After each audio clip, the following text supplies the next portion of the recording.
Kenapa saat batuk mengeluarkan dahak?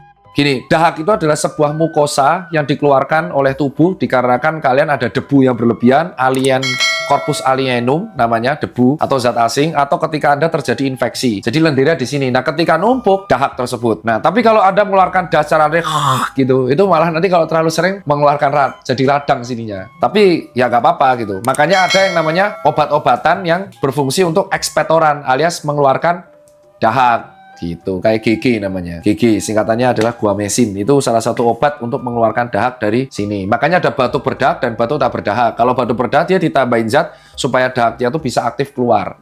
Gitu. Biasa terjadi contoh perokok berat, itu dahaknya warna putih.